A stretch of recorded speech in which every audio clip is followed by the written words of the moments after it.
আজকে আমরা একটু ডায়াবেটিস নিয়ে আলোচনা তো করবই, কিন্তু সেটা একটা অন্য ধরনের টপিক নিয়ে আলোচনা করব। আমাদের মনে আমাদের ডায়েট নিয়ে অনেক কোয়েশ্চেন থাকে এবং অনেক ক্ষেত্রে দেখা যায় যে আমাদের কোনো খাবার বা ডায়েট নিয়ে আমাদের যে মনে প্রশ্ন আছে সেটা সবসময় সঠিক নয় বা সবসময় কমপ্লিট তথ্য আমরা জানি না, পরিপূর্ণ নয়। তো আমি এরকম 9টা মিথ ডায়েট নিয়ে আছে, ডায়াবেটিস এরকম 9টা মিথ নিয়ে আলোচনা করব। খুব কমন কোয়েশ্চেন্স এগুলো, কিন্তু আমরা অনেকেই এই প্রশ্নগুলোর উত্তর ঠিকভাবে জানি না। নমস্কার, আমি ডক্টর এস এ মল্লিক, আমি একজন ফিজিশিয়ান, আমি ডায়াবেটিস রোগীদের চিকিৎসা করি।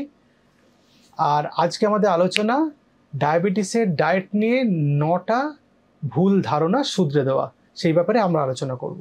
প্রথম যে মিথটা আমাদের সবার মনে থাকে যে সুগার খেলে ডায়াবেটিস হয় বা চিনি খেলে ডায়াবেটিস হয়। ব্যাপারটাকে ঠিক এইভাবে না দেখে আমরা যদি দেখি যে ডায়াবেটিসটা কেন হয় সেটা যদি আমরা একটু জেনে নিই, তাহলে আমাদের এটা বুঝতে সুবিধা হবে।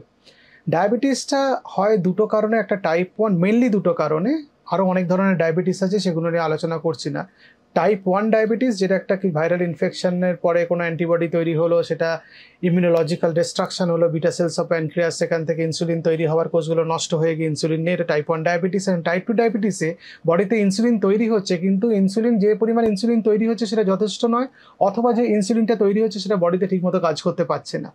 সুতরাং এই পুরো পদ্ধতিতে ইনসুলিনটা প্রপারলি কাজ করতে না পারার জন্য বা ইনসুলিন না থাকার জন্য বডিতে গ্লুকোজ বিল্ড আপ করছে। ফলে যাদের ডায়াবেটিস হচ্ছে তাদের খাবার থেকে বেশি ইম্পর্টেন্ট এই দুটো ফ্যাক্টরে গন্ডগোল হচ্ছে, একটা ইনসুলিন নেই, অথবা একটা ইনসুলিন আছে অথবা ইনসুলিন প্রপারলি কাজ করছে না। ফলে যাদের ডায়াবেটিস নেই, যাদের ফ্যামিলি স্টাফ ডায়াবেটিস নেই বা যাদের ওবেসিটি নেই, যারা এক্সারসাইজ করেন, তারা কিন্তু অনেক অনেক চিনি খেতেই পারেন, অনেক অনেক চিনি খান এবং তাতে তার ডায়াবেটিস হচ্ছে না। আমি বলছি না চিনি খাওয়াটা স্বাস্থ্যের জন্য ভালো, চিনি খাওয়াটা স্বাস্থ্যের জন্য অত্যন্ত খারাপ। চিনি শুধু আমাদের কোলেস্ট্রল বাড়ায়, শুধু তাই না আমাদের ওজন বাড়ায়, আমাদের হার্ট ডিজিজ করে। ফলে চিনি খাওয়াটা ভালো না। আমি বলতে চাইছি যাদের ডায়াবেটিস নেই তারা চিনি খেলে কিন্তু তাদের ব্লাড সুগার বাড়বে না। সুতরাং চিনি খেলে যে ডায়াবেটিস হচ্ছে এই ধারণাটা ঠিক নয়।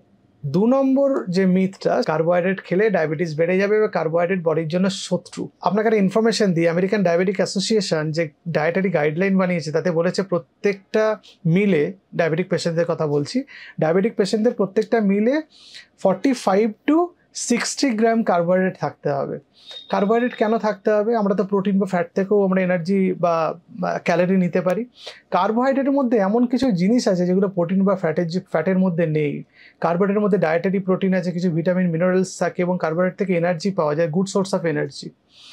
ফলে আপনি কার্বোহাইড্রেট বাদ দিয়ে শুধু প্রোটিন আর ফ্যাট থেকে ক্যালোরি নিতে গেলে আপনার অনেক অনেক হেলথ ইস্যুস হবে। শুধু প্রোটিন খেলে আপনার কিডনির উপর চাপ পড়তে পারে, শুধু ফ্যাট খেলে আপনার কোলেস্ট্রল বেড়ে যেতে পারে, হার্ট অ্যাটাক স্ট্রোকের সম্ভাবনা বেড়ে যেতে পারে। সুতরাং যা কিছু খেতে হবে ব্যালেন্স করে খেতে হবে। আপনি কার্বোহাইড্রেটটা আপনার শত্রু না, আপনি যদি কার্বোহাইড্রেটকে সঠিকভাবে ব্যবহার করেন তাহলে শত্রু। আমি ডায়াবেটিক পেশেন্টদের কথা যদি বলি, আপনি যদি cake, patties, biscuit, pasta, cookies, pizza এইসব যদি খান, এগুলো তো কার্বোহাইড্রেট। এই কার্বোহাইড্রেটগুলো খেলে আপনার কার্বোহাইড্রেট ডেফিনেটলি শত্রু। কিন্তু আপনি যদি হোল গ্রেন খাবার খান, আপনি যদি ভেজিটেবলস খান, আপনি যদি ফ্রুটস খান, তাহলে কী করে আমি শত্রু বলি কার্বোহাইড্রেটকে? কার্বোহাইড্রেট তো আপনার বন্ধু, ডায়াবেটিস পেশেন্টদের জন্য এগুলো দরকার। আপনি যদি ডায়াবেটিস পেশেন্টের ডায়েটারি গাইডলাইন যেটা আছে, একটা 9 ইঞ্চ প্লেট যদি নেওয়া হয়, plate matter of calculation of diet বলে, সেটা যদি 9 ইঞ্চ একটা প্লেট আপনি নেন, সেটাকে যদি অর্ধেক করেন, অর্ধেকের মধ্যে নন স্টার্চি ভেজিটেবলস থাকবে, মানে 50% প্লেটে নন স্টার্চি ভেজিটেবলস থাকবে, তার মধ্যে সবুজ শাকসবজি, ফল। বাকি যে 50%-এ তার 50% মানে 1/4 অফ দ্য টোটাল প্লেটে থাকবে আপনার স্টার্চি কার্বোহাইড্রেট, সেটা ভাত রুটি হতে পারে। বাকি 25%-এ আপনার প্রোটিন থাকতে হবে, সেটা ভেজিটেবল প্রোটিন হতে পারে, অ্যানিমাল প্রোটিন হতে পারে। ফলে বুঝতে পারছেন কার্বোহাইড্রেট আপনার এই থালার মধ্যে 75% অলমোস্ট কার্বোহাইড্রেট রয়েছে। ফলে কার্বোহাইড্রেট আপনার বডির শত্রু হতে পারে না। কার্বোহাইড্রেটটা কী, কার্বোহাইড্রেট খাচ্ছেন এবং কখন খাচ্ছেন, এবং কার্বোহাইড্রেটটা আপনার বডির জন্য কীভাবে ব্যবহার করছেন, সেটা খুব ইম্পর্ট্যান্ট। 3 নম্বর যে মিথটা, সেটা হচ্ছে স্টার্চি ফুডগুলো অফ লিমিট বলছে, মানে স্টার্চি ফুড আপনার খেলে ভালো। ব্যাপারটা তা নয় আর কি। স্টার্চি ফুড, স্টার্চি কার্বোহাইড্রেটগুলো, পাস্তা, কুকিজ, আপনার আলু, বিভিন্ন রকম জাঙ্ক ফুড, তার মধ্যে স্টার্চি কার্বোহাইড্রেট থাকে, সেগুলোর জন্য শরীরের জন্য ভালো হতে পারে না। সেগুলো সুগার পিক করে, স্পাইক করে, গ্লাইসেমিক ইন্ডেক্স সেগুলোর খুব হাই, এগুলো খেলে সঙ্গে সঙ্গে ব্লাডে হজমের পরে ব্লাডে অ্যাবজর্ব হয়ে গিয়ে গ্লুকোজ লেভেল বাড়িয়ে দেবে আর ধপ করে পড়বে। এই যে স্পাইকগুলো, এগুলো আপনার কার্ডিয়াক বা কার্ডিওভাস্কুলার হেলথের জন্য খারাপ। সুতরাং এই ব্যাপারগুলো আমাদের মাথায় রাখতে হবে যে কোন কোন জিনিসগুলো আমরা খেতে পারবো। আমরা pasta, pizza, noodles, cookies, pastry, patties এইগুলো বাদ দিয়ে যে ভালো কার্বোহাইড্রেট খাবো। স্টার্চি কার্বোহাইড্রেট একটু আধটু চলতে পারে, কিন্তু মেজরিটি অফ সোর্স অফ কার্বোহাইড্রেটটা আপনাকে নন স্টার্চি থেকেই নিতে হবে, তাহলে আপনার সুগার কন্ট্রোলে থাকবে। সুতরাং এই একটা মিথও আমাদের মধ্যে ছিল, সেটা আমরা ক্লিয়ার করে নিলাম আজকে। 4 নম্বর মিথ হচ্ছে যে আমরা কোনোদিন আর ডেজার্ট খেতে পারবো না, মিষ্টি আইসক্রিম আর কোনোদিন খেতে পারবো না।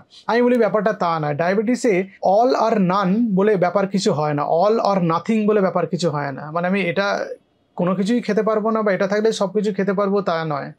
আপনি যদি গ্রিন লিফি ভেজিটেবলস 4 গুণ খান, পোর্শন 4 গুণ করে খান, তাহলে আপনার সুগার বেড়ে যাবে। সুতরাং সেটাও যেমন ভালো নয়, কোনোটা খেতে পারবো না আমরা মনের রিক্রিয়েশনের জন্য, আমার স্বাদের জন্য আমি একদমই ডেজার্ট বা মিষ্টি খেতে পারবো না তা না। তবে খেয়াল রাখতে হবে যেদিন আমি ডেজার্ট বা মিষ্টি খাবো সেদিন অন্যান্য খাবার কম খাবো, বা সেদিন একটু এক্সট্রা পরিশ্রম করে ক্যালোরি বার্ন করে নেবো। আমরা তো আর ডেজার্ট মিষ্টি ডায়াবেটিস থাকলে রোজ খাচ্ছি না।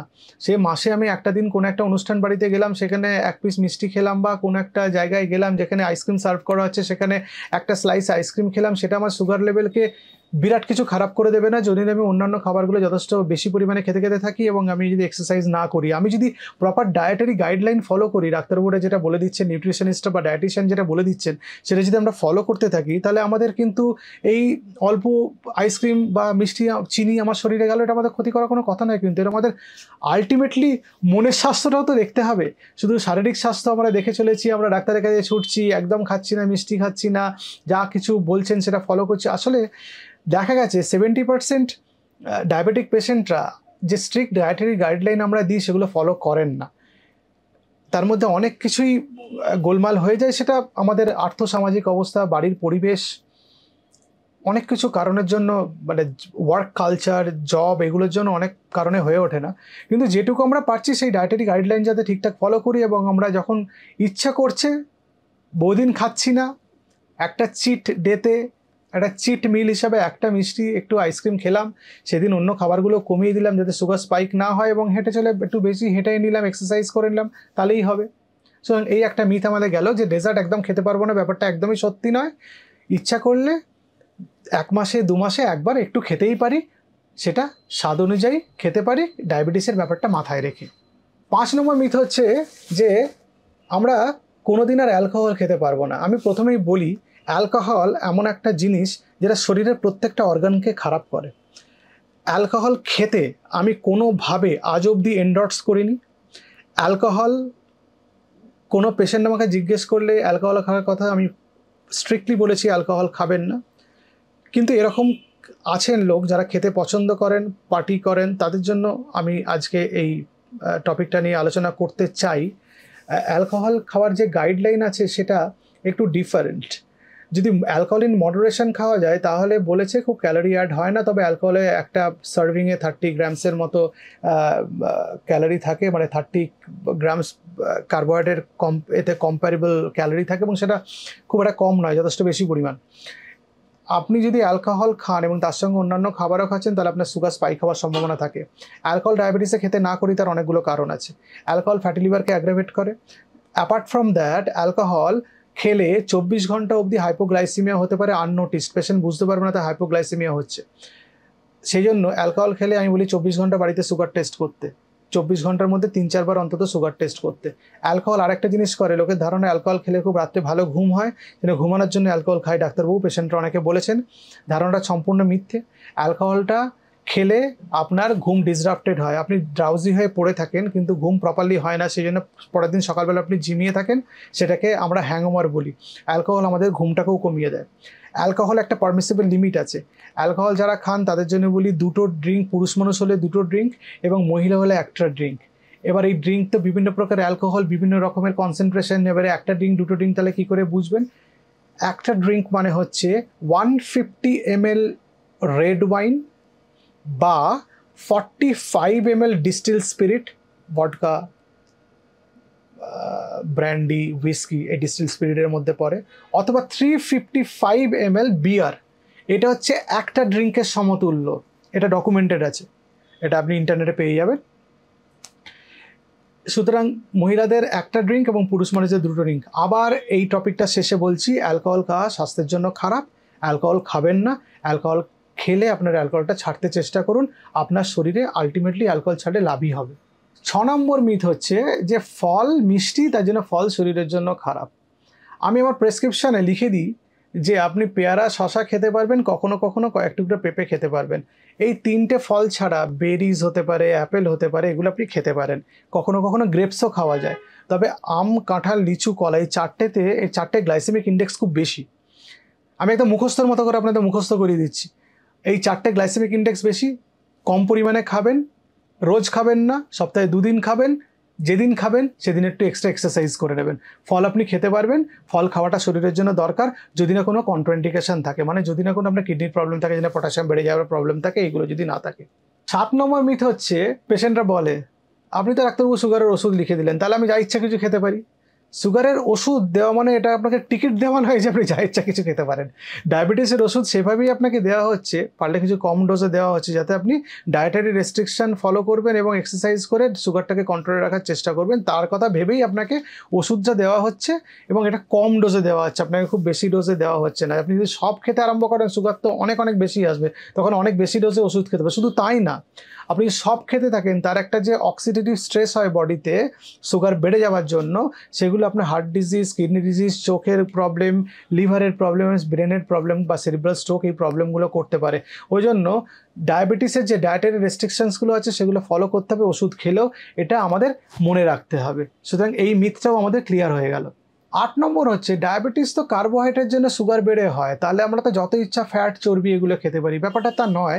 আমেরিকান হার্ট অ্যাসোসিয়েশন বলেছে ডায়াবেটিস যদি কারো থাকে এবং তারা যদি বেশি পরিমাণে ফ্যাট কনজিউম করেন, তাহলে তার হার্ট ডিজিজ এবং সেরিব্রাল স্ট্রোকের সম্ভাবনা অনেক গুণ বেড়ে যায়। কী কারণে এগুলো হয়? আসলে কোলেস্ট্রল বেড়ে যায়। তো কোলেস্ট্রল বেড়ে যাওয়ার জন্য অ্যাথেরোস্ক্লেরোটিক কার্ডিওভাস্কুলার ডিজিজ হয় এবং তার জন্য হার্ট অ্যাটাক এবং সেরিব্রাল স্ট্রোকের সম্ভাবনা বেড়ে যায়। আমরা অনেক সময় বিভিন্ন জিনিস ভেজে খাই, ভেজে খেলে তার মধ্যে ট্রান্স ফ্যাট বেড়ে যায় এবং ট্রান্স ফ্যাট বেড়ে গেলে সেটা আমাদের হার্টের জন্য খারাপ এবং আমাদের ব্লাড ভেসেলসের জন্য খারাপ। সেটা পেরিফেরাল আর্টারি ডিজিজ হতে পারে, সেরিব্রাল স্ট্রোক বা ইসকেমিক হার্ট ডিজিজও হতে পারে। সুতরাং এই ব্যাপারগুলো মাথায় রাখতে হবে যে ফ্যাট খাওয়াটা আমাদের বা চর্বি খাওয়াটা বা তৈলাক্ত জিনিস খাওয়াটা আমাদের রেস্ট্রিক্ট করতে হবে, কারণ ব্লাড প্রেশার বাড়ায়, আমাদের কোলেস্ট্রলের প্রবলেম বাড়ায়, আমার হার্টের প্রবলেম করে, এইসব প্রবলেমগুলো আছে। ওজনও বাড়িয়ে দিতে পারে বেশি পরিমাণে তৈলাক্ত জিনিস খেলে। সুতরাং সেই জিনিসগুলো আমাদের কাট ডাউন করতে হবে এবং নজরে রাখতে হবে কীভাবে আমরা পুরো জিনিসটাকে একটা ম্যানেজ করবো। 9 নম্বর হচ্ছে আর্টিফিশিয়াল সুইটনার্স, যেগুলো আর্টিফিশিয়ালি মিষ্টি করার জন্য ব্যবহার করা হয়, সেগুলো সেফ ডায়াবেটিসে। মোটামুটি সেফ নয় সেটা একদমই বলাটা ঠিক নয়। আসলে কি হয় যে আর্টিফিশিয়াল সুইটনার্সগুলোর মধ্যে অনেকগুলো আছে যেগুলোতে মানে লং টার্ম কার্ডিওভাস্কুলার সেফটি কী আছে সেটা নিয়ে খুব বেশি স্টাডি নেই। এবার আর্টিফিশিয়াল সুইটেনার মেশানো প্রসেস ফুডগুলোর মধ্যে ক্যালোরি থাকে, অনেক ফাইবার কম থাকে, অনেক কেমিক্যাল থাকে, সেগুলো তো আমি খেতে না করি। অনেকগুলো আর্টিফিশিয়াল সুইটেনার্স বাজারে অ্যাভেলেবেল আছে, স্টিভিয়া, অ্যাসপার্টেম, নিওডেম এগুলো আছে, কিন্তু আমি বলি আবার অ্যাসপার্টেম আবার আপনার ফিনাইল কিটোনিউরিয়া এগুলোতে খাওয়া যায় না। অনেকগুলো সুইটেনার্স আছে যেগুলো অনেক কিছু প্রবলেমে খাওয়া যায় না, তবে বেশিরভাগ ক্ষেত্রে সেফ দেখা গেছে এবং আপনি টেস্ট বদলের জন্য কখনো কখনো খেতে পারেন। তবে খুব বেশি খাওয়া কতটা সেফ এখনও আমরা জানি না, কি বলতে পারবো না। চেষ্টা করবেন অ্যাভয়েড করতে, যদি না পারেন একটু আধটু ইউজ করে খাবেন। তাহলে মোটামুটি আপনাকে খাবারের গ্লাইসেমিক ইন্ডেক্স, গ্লাইসেমিক লোড, কি ওষুধ খাচ্ছেন, ডাক্তার দেখাচ্ছেন কি না, ডায়েটিশিয়ানের পরামর্শ অনুযায়ী আপনি ডায়েট খাচ্ছেন কি না, এক্সারসাইজ করছেন কি না, এইসব ব্যাপারগুলো মাথায় রেখে পুরো ব্যাপারটা এগোতে হবে। এই মোটামুটি একটা 9টা মিথ নিয়ে একটা যে আমাদের মনে প্রশ্ন, সন্দেহ, জিজ্ঞাসা ছিল, সেগুলো ক্লিয়ার করে নিলাম। নমস্কার।